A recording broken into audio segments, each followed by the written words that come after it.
느헤미야 8장 말씀을 보겠습니다.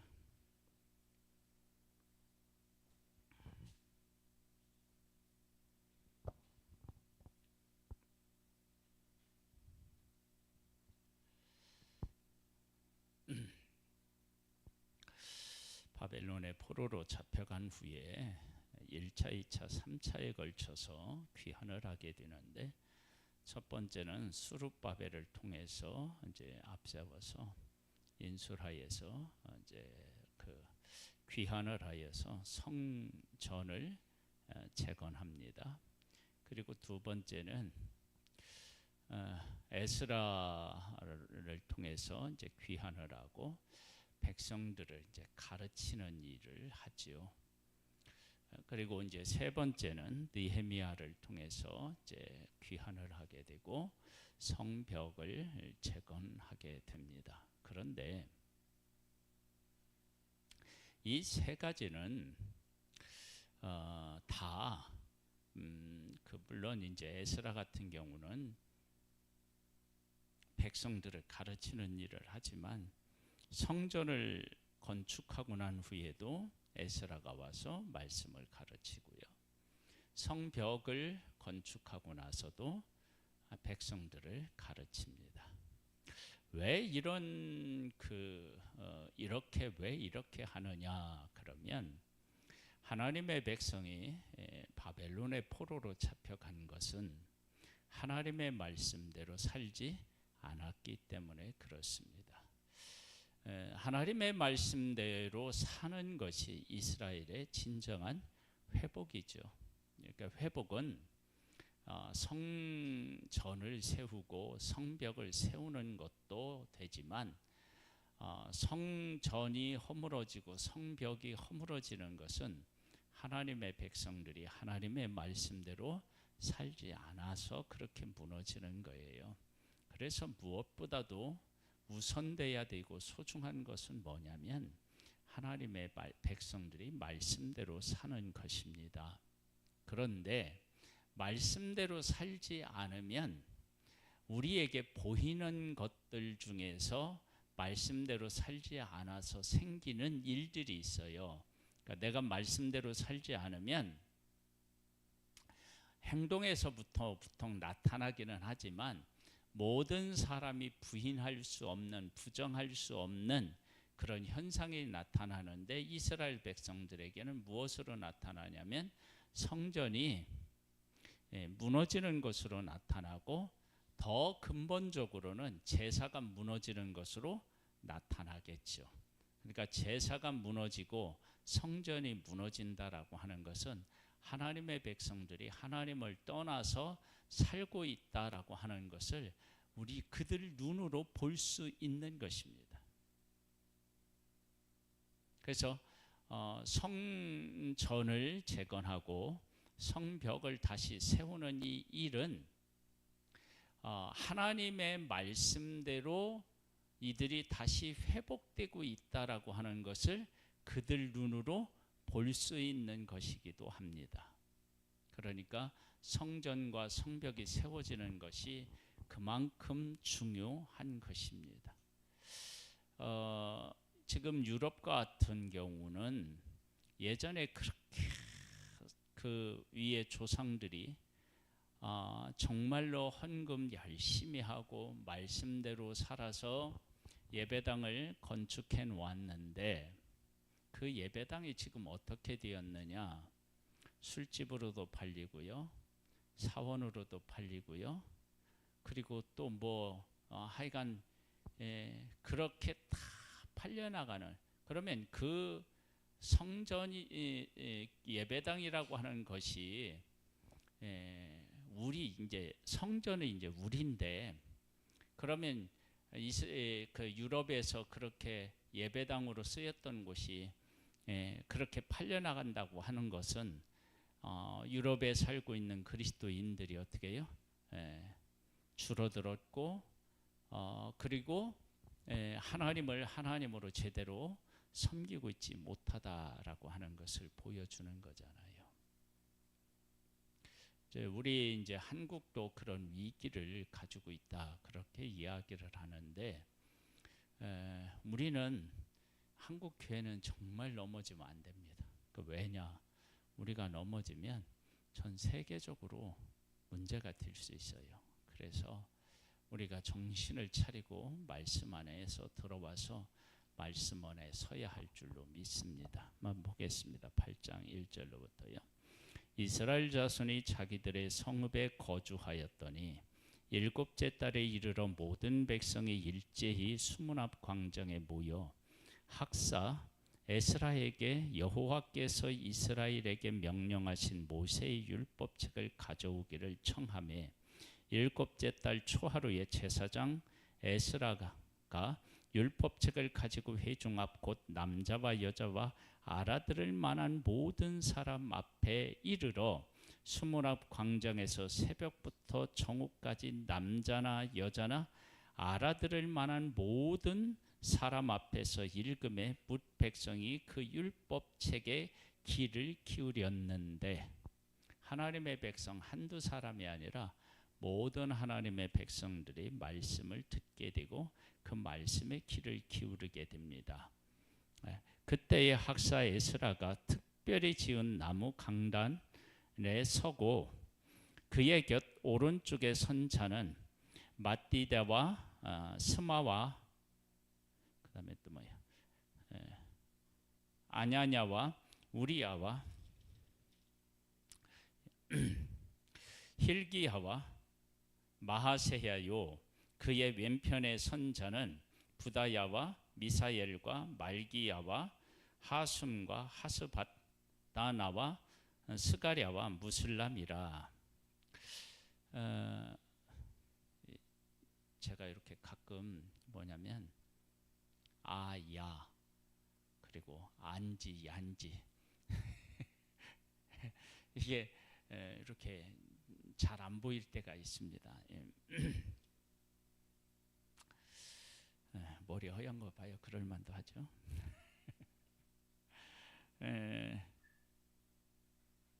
에스라가 모든 백성 위에 서서 그들 목전에 책을 펴니 책을 펼 때에 모든 백성이 일어서니라.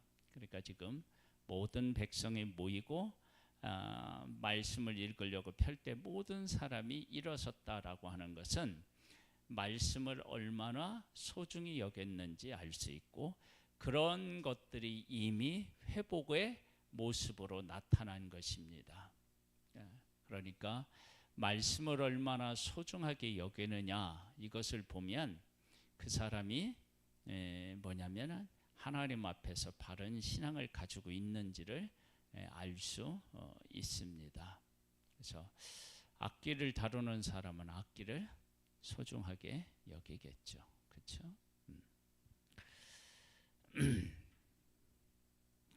에스라가 위대하신 하나님 여호와를 송축하며 모든 백성의 손을 들고 아멘 아멘 하고 응답하고 몸을 굽혀 얼굴을 땅에 대고 여호와께 경배하니라. 말씀을 이렇게 들으러 왔지만 먼저 한 일은 뭐예요? 하나님을 찬양한 일을 한 거예요. 하나님을 경배하는 일을 한 거예요.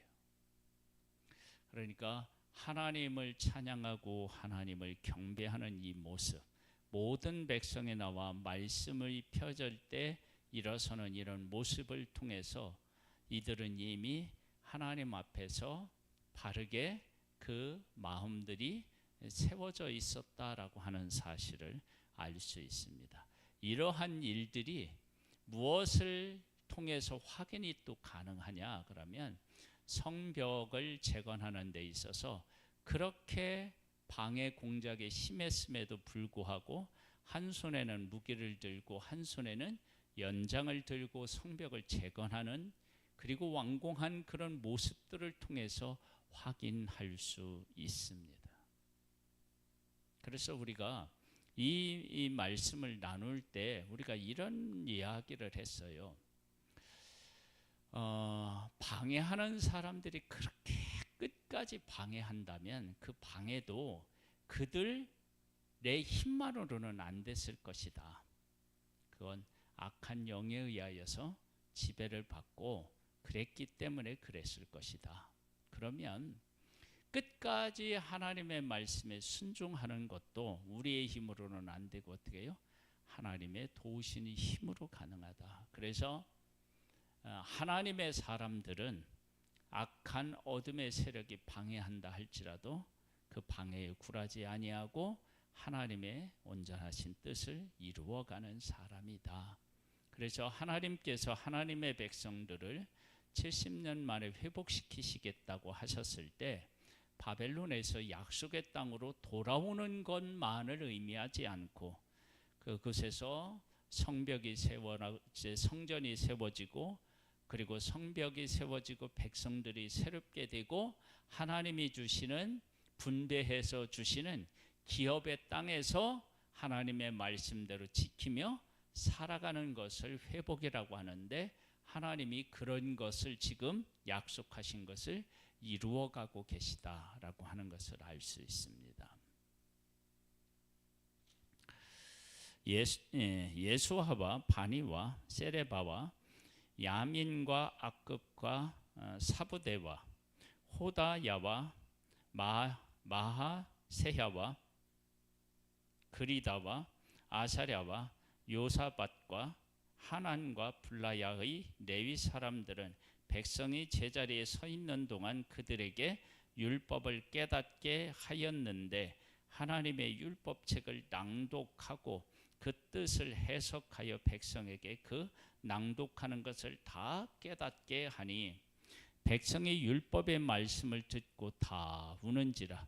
총독 느헤미야와 제사장 겸 학사 에스라가 백성을 가르치는 레위 사람들이 모든 백성에게 이르기를 오늘은 너희 하나님 여호와의 성일이니 슬퍼하지 말며 울지 말라 하고 느헤미야가 또 그들에게 이르기를 너희는 가서 살찐 것을 먹고 단 것을 마시되 준비하지 못한 자에게는 나누어 주라. 이날은 우리 주의 성일이니 근심하지 말라. 여호와로 인하여 기뻐하는 것이 너희의 힘이니라 하고 레위 사람들도 모든 백성을 정숙하게 하여 이르기를 오늘은 성일이니 마땅히 조용하고 근심하지 말라 하니 모든 백성이 곧 가서 먹고 마시며 나누어 주고 크게 즐거워하니 이는 그들이 그 읽어 들려준 말을 밝히 알미라. 그래서 인생의 가장 큰 즐거움은 어디에서 오느냐면요, 하나님의 말씀을 깨달을 때 옵니다. 그러니까 하나님의 말씀을 깨닫지 못하잖아요. 그러면 잠시는 기쁠 수 있어요. 은사적인 것들로 인해서 잠시 기적으로 인하여서 기쁨을 누릴 수 있는데 그러한 기쁨들은 뿌리가 깊지가 않아요. 그래서 금방 그 기쁨이 근심으로 변할 수 있고요. 또 내가 하나님을 경험했다 할지라도 그 경험이 잊혀지는 것이 될 수 있습니다. 가장 바람직하고 가장 귀한 것은 하나님의 말씀을 하나님의 말씀으로 바르게 깨달아 알고 그 말씀 안에 거하는 것입니다. 할렐루야. 자, 여기까지 읽고요. 위에 보면 누구에 대한 얘기가 나오느냐 그러면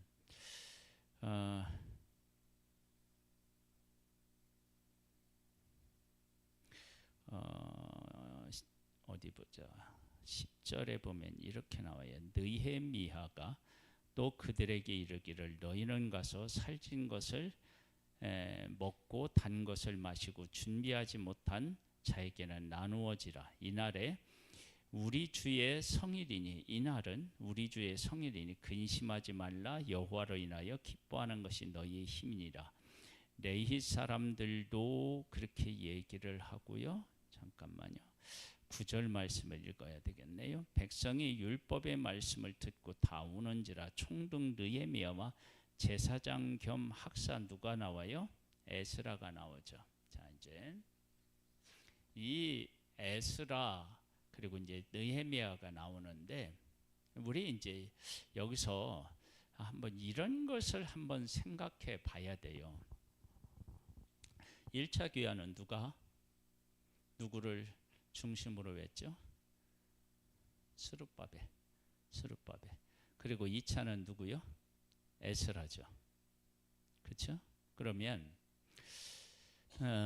지금 그 느헤미야가 3차로 올 때는 1차로 왔을 때 스룹바벨 인도로 왔을 때 한 20년 가까이 그 흐른 때였다고요. 그렇다면 스룹바벨이 와서 성전을 재건하고 에스라가 와서 백성들을 가르쳐서 세웠다. 그런데 느헤미야 1장에는 뭐라고 나와요?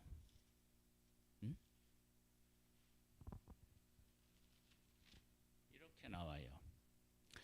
내 2절 보면 내 형제들 가운데 하나인 하나니가 두어 사람과 함께 유다에서 내게 이르렀기로 내가 그 사로잡힘을 면하고 남아있는 유다와 예루살렘 사람들의 형편을 물은즉 그들이 내게 이르되 사로잡힘을 면하고 남아있는 자들은 그 지방 거기에서 큰 환난을 당하고 능욕을 받으며 예루살렘 성은 허물어지고 성물들은 불탔다 하는지라.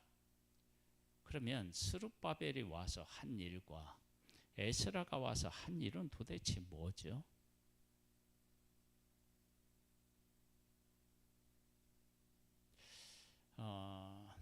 이 사실을 우리가 좀 하나님 안에서 내 사명 가운데서 잘 해석하고 깨달아야 돼요. 우리 한번 이런 예를 한번 들어보죠.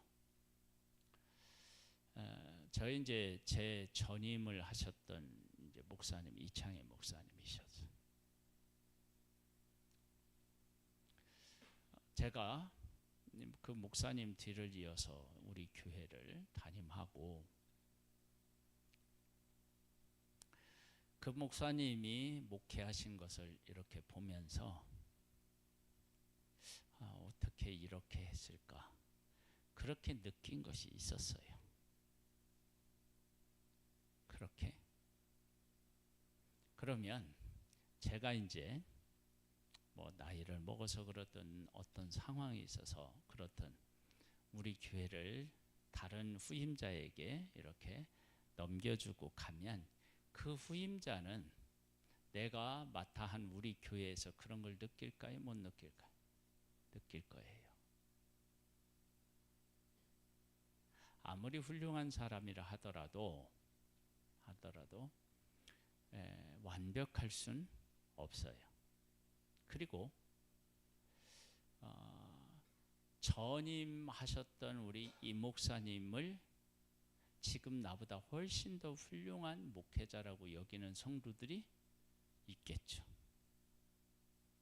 그러면 제가 간 후에는 그런 일들이 똑같이 일어날 수 있어요. 지금 이걸 이제 잘 생각하셔야 돼요. 스룹바벨이 와서 성전을 재건했어요. 에스라와 가서 백성을 새롭게 했어요. 그러면 느헤미야 1장과 같은 일이 없어야 되겠죠. 그런데 그렇게 돼 있어요. 그럼 너 스룹바벨 너는 도대체 뭐 했냐? 에스라 너는 뭐 했냐? 그럴 수 있다고요. 그런데 사람은요, 그 한계를 가지고 있어요. 즉 내가 어떤 일을 해냈어요. 그리고 다른 일도 우리가 할 수 있어야 돼요. 그런데 그 일에 하나님의 부름을 받지 않으면 관심도가 하나님이 나에게 맡긴, 그러니까 스룹바벨에게 무엇을 하나님이 맡기셨어요? 성전을 새롭게 짓는 일을 맡기셨다. 그러면 그 일에 대한 관심은 내가 많을 수 있어요. 그리고 하나님이 맡겨주신 일이고 하나님이 도와주셔서 그 일을 훌륭하게 해낼 수 있어요. 충성스럽게 해낼 수 있어요. 그런데 성벽에 대해서는 어떻게 해요? 그렇게 못할 수 있어요.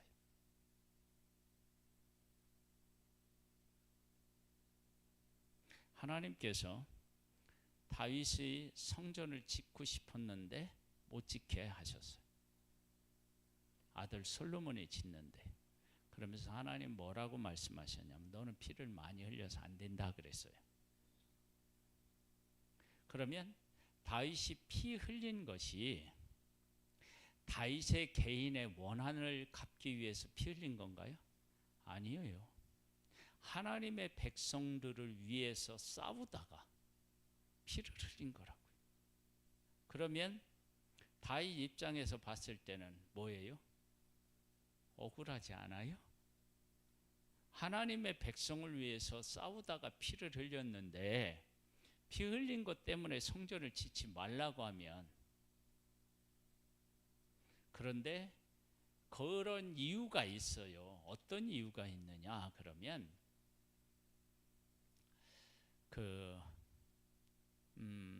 요나서에 보면 니느웨 사람들이 그 성은 크고 선악을 분별하지 못하고 그래서 망하는 사람들이 10만 명이 넘는다 막 이렇게 나오잖아요.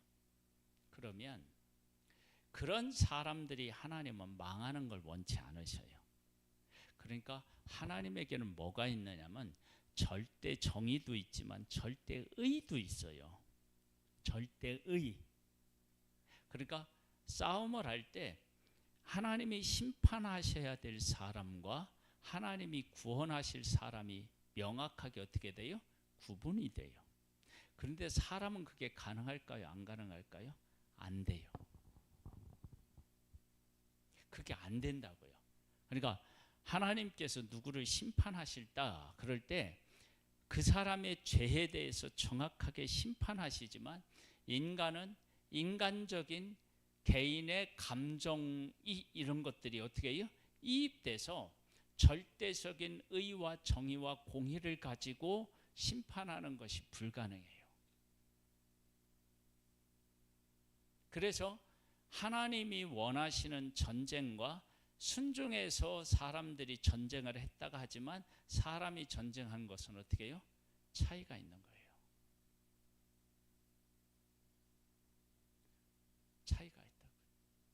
그러니까 하나님이 어떤 사람을 벌하신다, 징계하신다, 심판하신다고 할 때 하나님은 정확하게 하나님의 그 공의의 기준으로 해서 심판하지만 우리는 그 사람이 나에게 어떻게 했느냐 그런 것들이 개입이 되게 돼 있어요. 그래서 하나님이 원하시는 정확한 전쟁, 정확한 판결 이것이 우리에게는 어떻게 해요? 안 되는 거예요. 그래서 다윗이 백성을 위해 전쟁을 했지만 그러나 그 전쟁이 하나님이 원하시는 것처럼 완벽하지는 않은 거예요. 그걸 어디서 알 수 있느냐 그러면 우리아 사건을 보면 그냥 아는 거예요. 전쟁터에 전쟁을 하고 있는데 우리의 아이를 어떻게 해요? 전쟁 맨 앞에 보내고 너희들은 뒤로 빠져라. 그래서 성에서 쏘는 것에 의하여서 맞아 죽게 하는 거예요. 그렇게 전쟁에 누구의 악이 개입하느냐? 다윗의 악이 개입하는 거예요. 근데 하나님은 그렇지 않으셔요. 정확하게 심판해야 될 사람 심판하고 승리해 줄 사람 승리해 주고 깨우치실 분은 깨우치시고 다 하는 거예요. 지금 스룹바벨이 와서 성전을 세웠어요. 에스라가 와서 백성을 새롭게 했어요. 그러나 완전하게는 안 되는 거예요. 그리고 스룹바벨이 성전을 세웠다면 성벽은 하나님이 누구를 통해서 하기를 원하셨을까요? 느헤미야를 통해서. 그러면 이 성벽에 대한 것을 스룹바벨은 상대적으로 어떻게 관심을 덜 가질 수 있어요. 안 가질 수 있어요. 그래서 제가 이렇게 이제 우리 천성중앙교회 담임 목사직을 내려놓고 어디 간다. 그러면 저를 통해서 우리 천성중앙교회에 하고 싶은 하나님의 일이 있고 그것을 하나님이 이루어 가셔요. 근데 내가 전부를 완벽하게는 절대 안 되죠. 그래서 그 다음 사람이 오면 어떻게 되느냐? 스룹바벨이 성전을 세운 것처럼 세워놓고 성벽은 허물어진 것 상태로 그냥 있는 거야. 그때 느헤미야가 아니 도대체 와서 지금 20년 가까이 되는 동안 뭐 했는지 모르겠다고 이렇게 원망하면 안 돼요. 그 성벽을 세우는 일은 누구의 사명이에요? 느헤미야의 사명인 거예요. 그러면 이걸 우리가 큰 어떤 사건들을 통해서 우리가 보고 그렇게 한다 그러면 그것뿐만 아니라 우리 개인적으로도 그런 일들을 그런 우리 개인 간의 관계에서도 그런 일들은 얼마든지 있을 수 있어요. 얼마든지. 제가 정말 잊혀지지 않고 이렇게 가슴에 남아 있는 것 중에 하나가 제가 이제 시골에서 이제 교회를 다녔을 때예요. 그건 이제 어렸죠. 학창 시절이라고 할 수 있어요. 아마 뭐 초등학생일 수도 있고 중학교에 있을 때도 뭐 오래된 일이라 정확하게 기억이 안 나요. 새로 오신 성도님이 계셨어요. 새로 오신 성도님이 제가 알기로는 얼마 교회에 출석하지 않고 안 한 때였는데 교회 이제 입구가 양쪽에 있는데 양쪽에 근데 그 가운데에 거울이 달려 있었어요. 근데 그 거울이 달려 있었는데 그 거울을 그 성도님이 닦고 있는 모습을 봤어요. 응? 아마 그 교회 온 지 얼마 안 된 그 성도님은 우리 교회 그때 이제 시골에 있을 때 그 교회 성도님들은 이 거울 하나 안 보고 뭐 하느냐 안 닦고 그렇게 생각할 수도 있잖아요. 그렇죠? 초신자가 와서 닦았으니까 얼마나 더러우면 닦겠었겠어요. 그렇죠? 그런데 그 교회 다니는 성도님들이 다 교회에 하나님의 일에 충성 안 하느냐? 아니요. 충성하는 것들이 분명히 있어요. 그런데 어떤 부분에 대해서는 마음이 이렇게 내키지도 않고 마음이 가지도 않는 부분이 있어요. 그런 부분이 있다고요. 그래서 내가 교회 생활을 하는데 아이고 이 교회 성도님들은 이런 것도 하나 제대로 안 해놓고 도대체 뭐 하는지 모르겠다. 그건 내가 보는 거고 내가 알지 못하는 곳에서 내가 관심도 없는 일에 그 누군가가 헌신을 하고 애를 썼기 때문에 교회가 이렇게 유지되고 가는 거예요. 그래서 이렇게 내가 뭔가 보인다 그러면 그걸 뭐라고 얘기해야지 하면 내 사명을 알아야 돼. 아니 이 교회는 도대체 뭐 권사, 집사 도대체 뭐 하는지 모르겠다 이러면 안 되는 거예요. 하나님께서는 우리 한 사람 한 사람에게 해야 할 사명을 주신다고요. 그래서 그 사명을 이루잖아요. 이루면 교회는 더 건강해진 교회가 되는 거예요. 교회가. 근데 내가 오랫동안 교회에 다니면서도 그런 것들이 하나도 없다. 그건 진짜 문제가 있는 거예요. 왜 그걸 이제 어떻게 할 수 있느냐? 집에 가거나 집에 이제 우리가 살림만 하거나 이럴 때 집의 일은 관심이 있어서 이것도 하고 저것도 해. 집에 살림살이 중에서 필요한 물건들은 다 알고 갖다 사다 놓고 뭐 고장나면 고치고 다 해. 근데 교회 오면 아무것도 관심이 없어. 이건 문제가 되는 거예요. 그렇죠? 그런데 충성한다고 해서 모든 일을 다 충성할 수는 없어요. 그건 안 돼요. 그래서 내가 정말로 좋은 교회라고 가봤는데 내 달란트와 같은 달란트를 가지고 있지 않은 교회라면 내가 볼 때 그 교회는 어떻게 해요? 형편없는 교회로 보여질 수 있어요. 왜냐하면 내 달란트를 가지고 그 교회의 것을 보니까.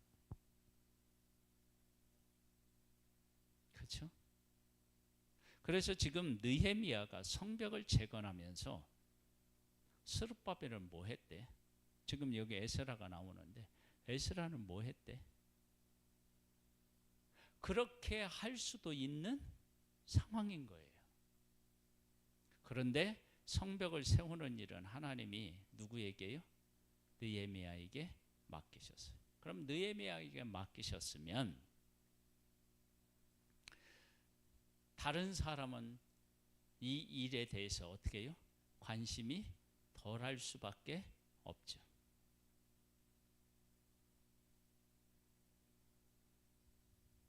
그렇죠? 그래서 내가 하나님의 일을 행할 때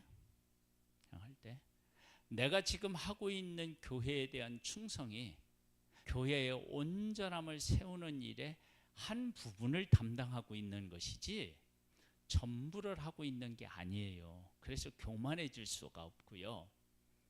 그 다음에 내가 이렇게 교회 봤는데 어느 한 부분이 정말로 부족해 보여.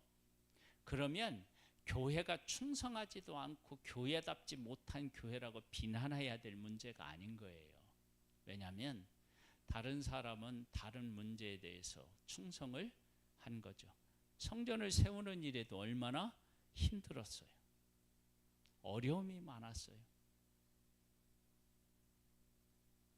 그래서 느헤미야가 스룹바벨과 에스라가 먼저 와서 성전을 세우고 그 다음에 백성들을 새롭게 했는데 그러면 들려오는 소식이 성전 다시 세워지고요.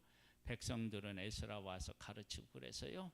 아주 좋아졌어. 이렇게 와야 맞다고. 그런데 그렇지가 않은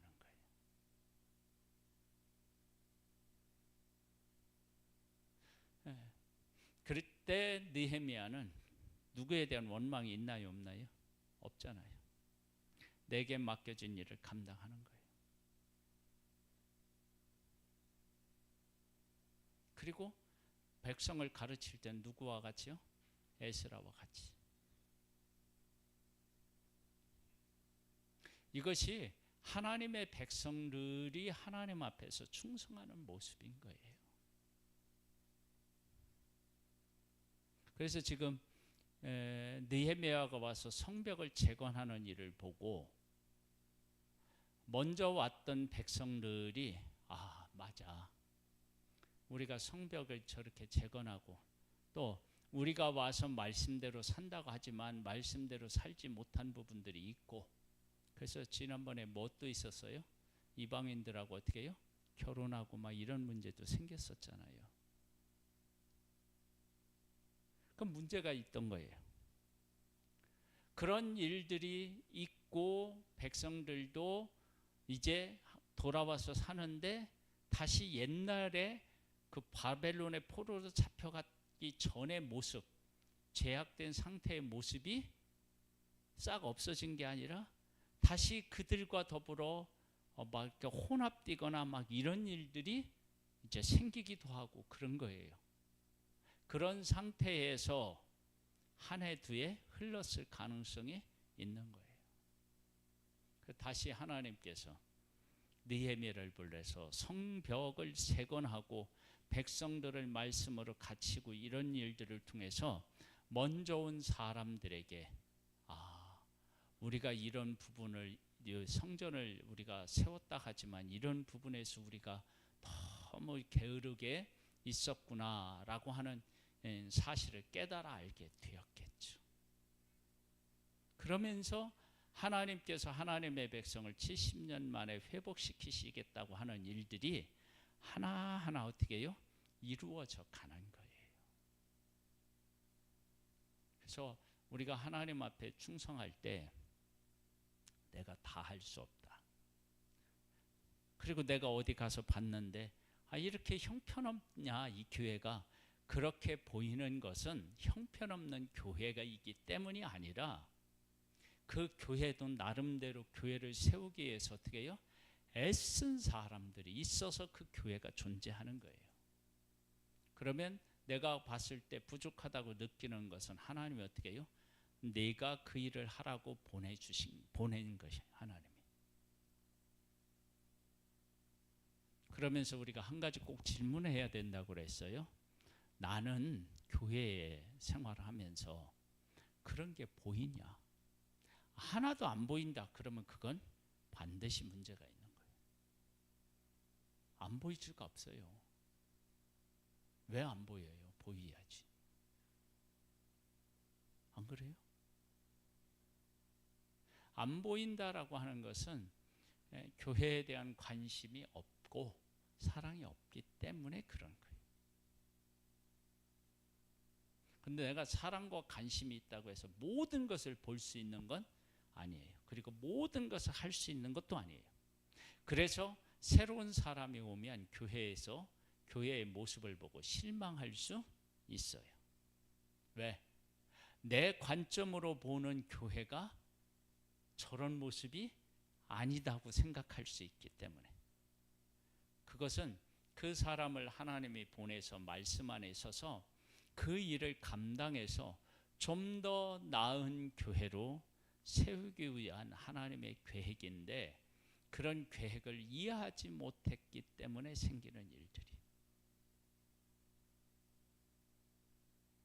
그래서 새로 오신 분들이 교회에 실망하는 부분이 그래서 있는 거예요.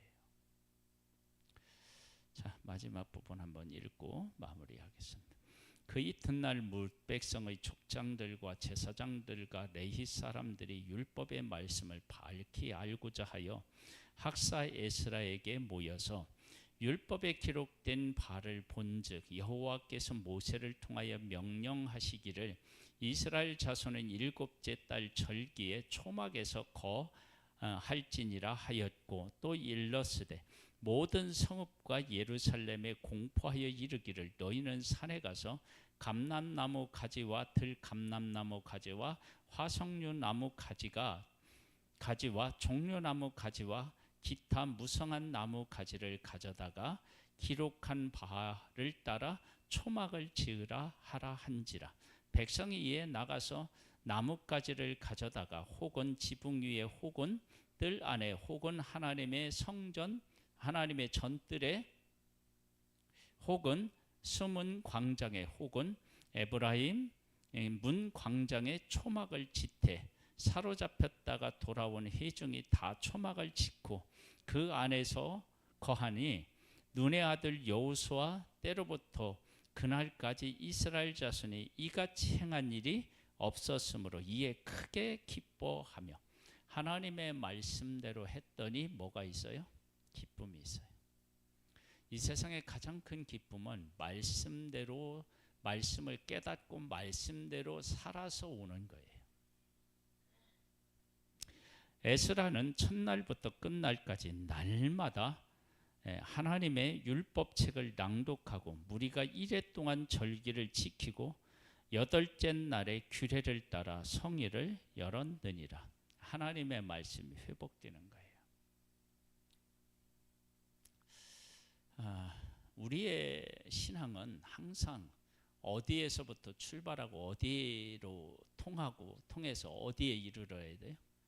말씀의 말씀.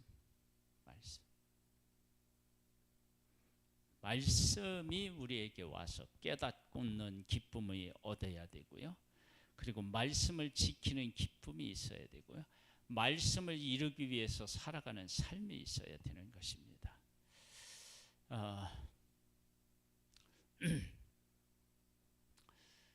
다시 한번 정리하면 나는 하나님의 뜻을 온전히 이룰 수 없다. 나에게 맡겨지신 일이 사명이 있다.